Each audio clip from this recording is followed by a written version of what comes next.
ตรงที่เล็บอินเนอร์นิ่มไม่ยุ่งอารมณ์ไต่ตองพี่ชายก็แอบมองน้องสาว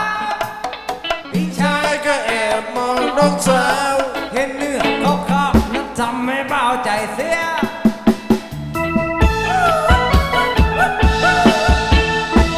แฟนชายมีบัตรมีตั๋วเชิญประจำที่นะจ๊ะ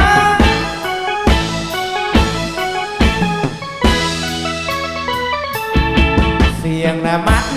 พันลมหนาวสองลมสาวและตื่นจากลำฟ้าพี่ชายก็กางกอดจึงเกียงน้องสาวก็รำมีกินยางเราเช่าสวนยางแม่เราก็ไปตัดยาจากกะยันละพันลมหนาวสองลมสาวแม่บ้านกลุ่มกริ๊กลมมือและน้องสันลาลีสาวลมมือและน้องสันลาลีสองมือน้องยิงน้องบอกให้พี่ช้าว่าปะเต็มมันกล้าตรงที่ริมแม่เนื้อนิ่มแม่ยุกมาดุไต่ต่อพี่ชายก็แอบมองน้องสาวพี่ชายก็แอบมองน้องสาวเห็นเนื้อของเขานั้นทำให้เบาใจเสียก็เรามันข้าวไม่ปลามันเด้อเรามันข้าวไม่ปลามันหวังมีกินยาแม่ล้มจับกะยานทับโต๊ะเต้นเป็นอยู่สองคนหรือไง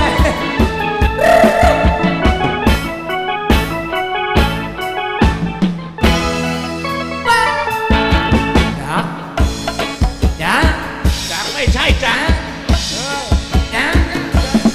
เสียงละมัดละพันลมหนาวคุณสองหนุ่มสาวละตื่นจากลำฟ้าถูกแล้วพี่ชายก็ข้างขอจึงเกียงน้องสาวก็รำมีกินยางเราเช่าเสื้อยางแม่เราก็ไปตัดยางจากกะยานละพันลมหนาวคุณสองหนุ่มสาวแม่บ้านกลุ่มกริ๊กลมเพอและน้องสันลาลิกสาวลมเพอและน้องสันลาลิกสองมือน้องยิงน้องบอกให้พี่ช้าว่าปะเต็มมันค่าตรงที่ริมแม่เนื้อนิ่มไม่ยุ่งอารมณ์ไต่ตองพี่ชายแอบมองน้องสาวพี่ชายก็แอบมองน้องสาวเห็นเนื้อของเขานั้นทำให้แบบเชียร์ลำวงจักปลามันก็เรามันเข้าไม่ปรามันหวังมีเชียร์ลำวงสักหน่อยพวกเราป้าปะเต็มย่อแย่แค่กัดลงกัดนี่กัดแม่ไฟลอยน้ำมาบางแกพังจะได้เจ็บบอกกับแม่จะไม่เก็บตัวบอกกับแม่จะไม่เก็บตัวเพราะนั้นแม่ไม่หาผัวลีมันไหวผูลีมันไหวผูมันกลางมีรูมันกลางมีคนใครว่าอะไรหูควายผ่าปะเต็มมันกล้าตรงที่เล็มแม่เนื้อนิ่มไม่ยุ่งอารมณ์ไต่ตองพี่ชายก็แอบมองน้องสาวพี่ชายก็แอบมองน้องสาวเห็นเนื้อเขานั้นทำให้เบาใจเสียก็เรามันข้าวไม่ปรามันเด้อเรามันข้าวไม่ปลามันบางมีปีดยาเหมือนลมจากกะยาน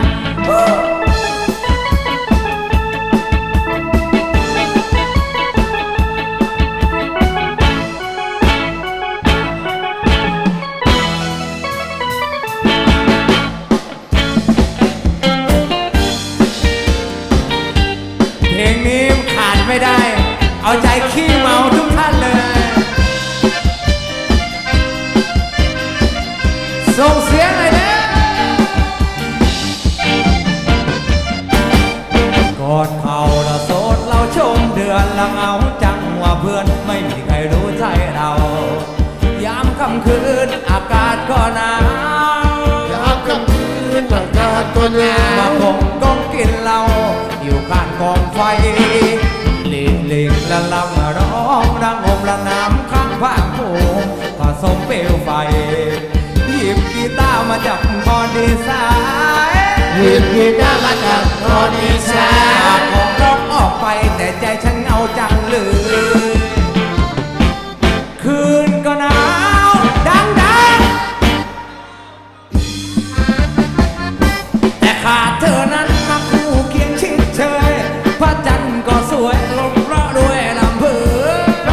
ก็สวยลมและรวยลำเพลิน ดอกเฟื่องฟ้าเอ่ยจะหล่นนะพริ้วพริ้วมามองไฟกำลังกินฟืนอาทรใจสะอื้นสุดจะกันน้ำตา นั่งกินเหล้าเมาอยู่กับหมา นั่งกินเหล้าเมาอยู่กับหมา มีใครบ้างนะมาเป็นเพื่อนปลอบใจ มีใครบ้างนะมาเป็นเพื่อนโซโล่หน่อยนะ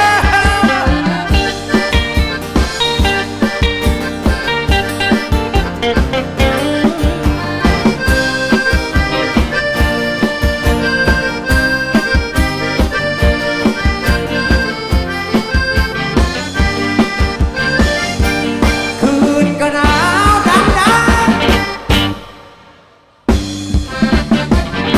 ไม่ได้ยินเลย ขออีกรอบ ลองแล้วหันหน้าทางนี้ด้วย เอาแบบ จะได้ยิน ตะโกนมาแบบ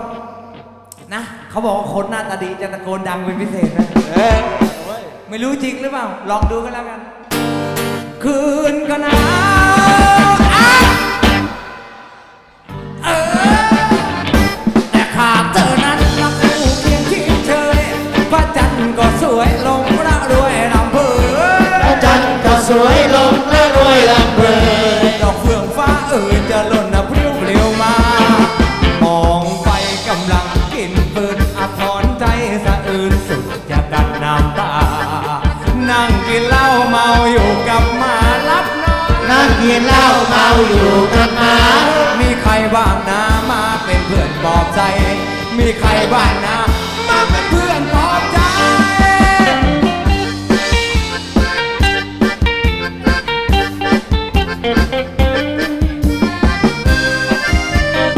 น้องจันเจ้าขอมาด้วยไม่เล่นก็ไม่ได้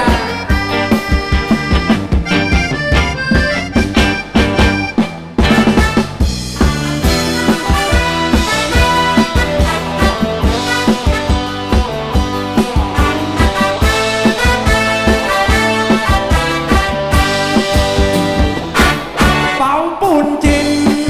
ดังเดิมเป็นคนยโส ได้ไปใหญ่โตรุ่งเรืองอยู่ในเมืองจีนคนอีสานยุคก่อนก็เคยทิ้งถิ่นย้ายที่ทำกินไปตามทางสายป่าแดงบอกแล้วว่าเขาอยากฟัง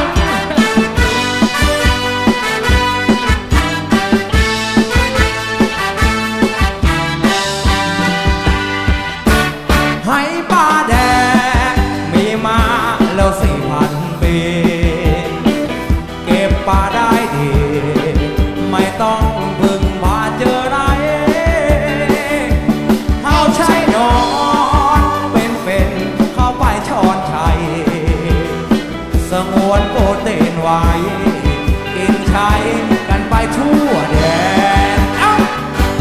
อินเดียแดง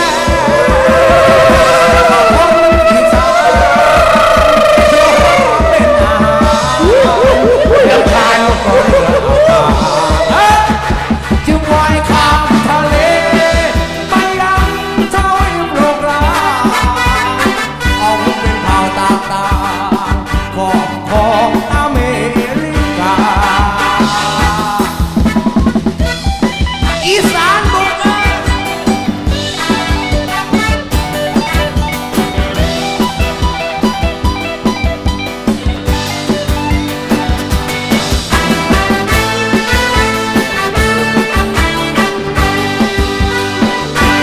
อินเดียแดงที่แท้ก็คนอีสานเที่ยวหาปลาเป็นอาหารแล้วก็เรือป่าว่ายข้ามทะเลไปยังทวีปโลกร้างออกลูกเป็นเผ่าต่างๆของอเมริกา แปะคงเบงไหนเนี่ยคือชอบนั่งที่เขียนอีสานเฮายิ้มล่าเริงและชอบเป่าอะไรอะไร ฝรั่ง เป่ากระป๋อง เลี้ยงออกไปเป็นออกช้าไปหน่อยเขาถามเอาหางแขกฝรั่งเลี้ยงร้องโอ้แก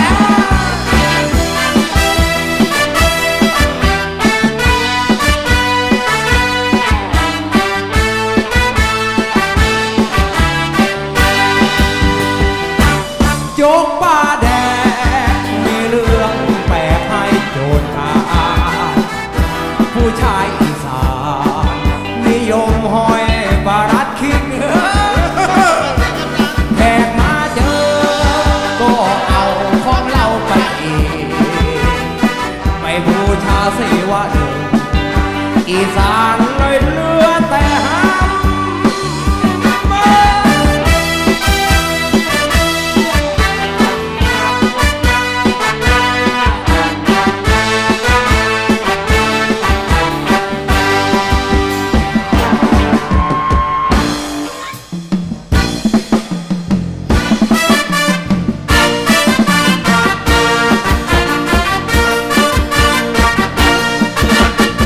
พอทราบว่าอยู่ขวานตา น้องเอ๋ยพี่มาดังคำตา30น้องอายุปริบ30ทำไมยังสวยเตรียมตัวนะจ๊ะยังเต่งยังตึงตะลึงตึงเต่ง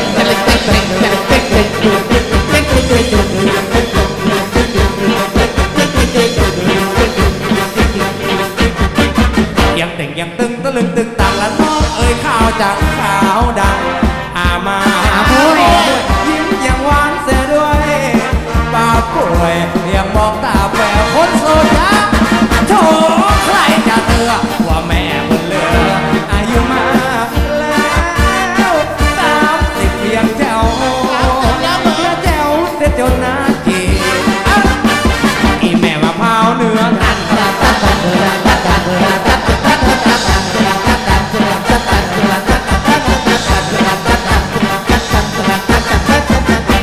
มะพร้าวเนื้อตันน้องเอ๋ยมามันเอาเมื่อตอน30โชคไม่แก้ม2กิน30ดูสิยังสวย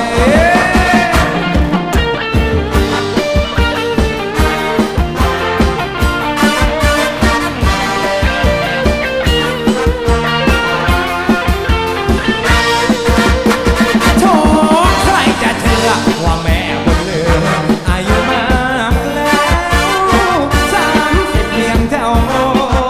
แม่แจ๋วจะจนนาจีบตั้งค่ายเลยอีแม่มะพร้าวเนื้อตัน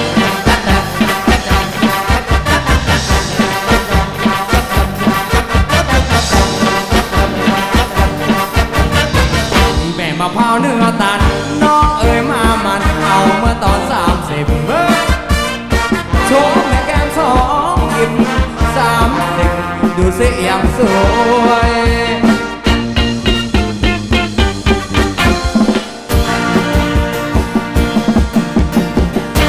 น้องไม่แต่งงานจะอยู่อีกนานเท่าไรจะคลองโสดความสาวให้หนาวใจไว้คอยใครเรานะจะเรียกก็แก่เกินกาลเหมือนเลือดเป็นการเกยท่าใครจะมามียังมองแล้วไม่ตาในวัยชราหยอดยาพอแต่งงานเธอน้องยังมัวแต่มองข้าเดี๋ยวแก่ไปมันจะยานไม่ต้องอดขึ้นสวรรค์เลยน้องทำไมน้องไม่แต่งงานหรือน้องต้องการคนหล่อรูปร่างมือกีตาร์ก็ดีพอมาเถิดน้องมาแต่งงานกันเด้ออยู่ๆก็หางานให้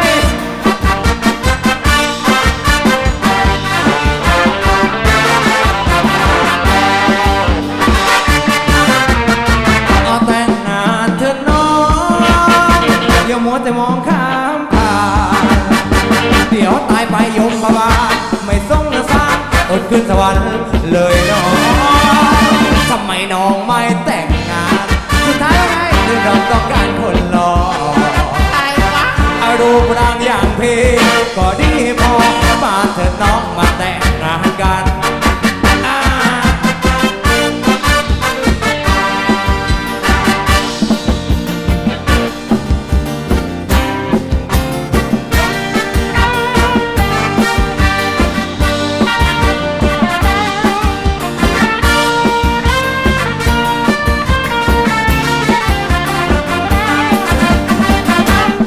เห็นดาวเพียงเดือนเหมือนเป็นความจำโอ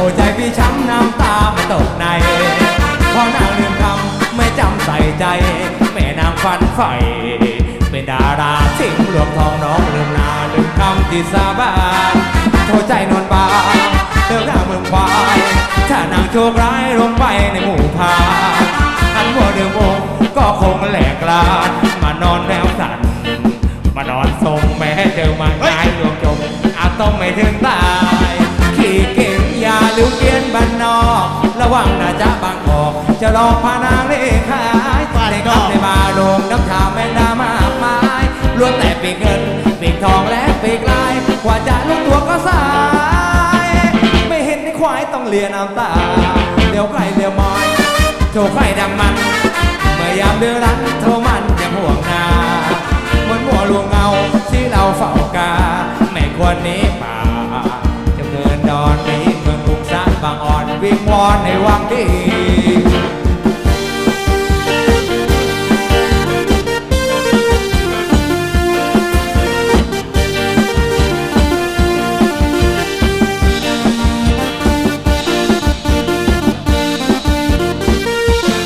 ขี่เก่งอย่าลืมเพี้ยนบ้านนอกระวังนะจ๊ะบางกอกจะลองพานางเลขายในครับในบาร์โรงน้ำชาแมงดามากมายล้วนแต่ปีกเงินปีกทองและปีกลายกว่าจะรู้ตัวก็สา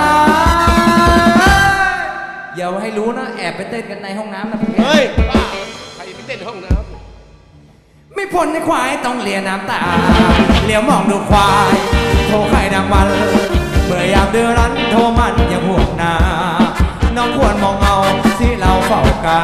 ไม่ควรหนีป่าจงเดินดอนนี้เมืองกรุงซักบางอ่อนวิงวอนด้วยความดีส่งท้ายกับพวกเราข้างดีนี้ด้วยกันแล้วกันนะจ๊ะ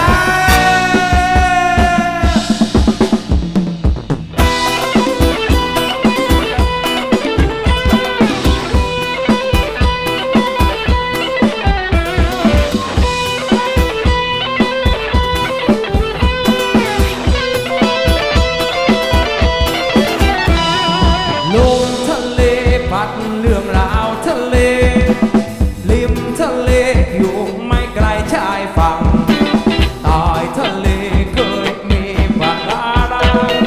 แต่ต้องฟังพ่ายไปพอใจคน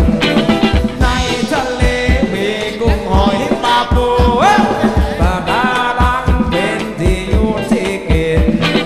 ทะเลตุกคนตุกทุกแดนดินทะเลสิ้นคนเศร้าจนเงาตายว่าทะเลก็มีชีวิตทะเลก็มีหัวใจแต่เองไม่รู้ไปเที่ยวทะเลกันไหมไปดำดูปะการัง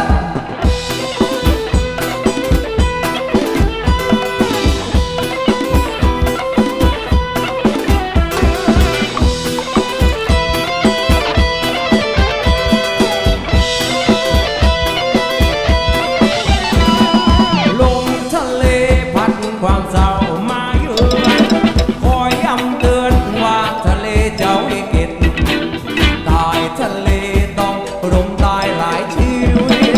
พวกคนผิดโหมทำลายหน้าชายฝั่งทำทะเลให้ต้องเป็นทะเลเติมทะเลด้วยแนวรั้วปะการังลูกทะเลจะได้ดู